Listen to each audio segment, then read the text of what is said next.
Статистика Европского здруження за аутизм говорить, že na 100 narodzeni djeci prihodza 6 z autizmom, co bi statistično patreno značilo, že u Srbiji žijú da skeljo dešatki tisijači osobi z autističnim spektrom poremecenjoh, hoće u evidenciji Sojuzu združenja za pomoć osobom nahodzaljem 3 tisijači, povezene na nješkajšim shodze znahodi Dnja osobog z autizmom otrimanim u centru Novog Sadu. U našim društvu, u našoj državi to často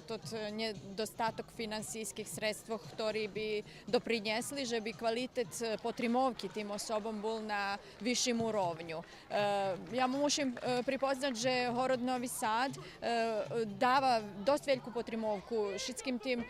jakim fajtom potrimovki, ktorý škola za osnovne i srednje obrazovanje Milan Petrović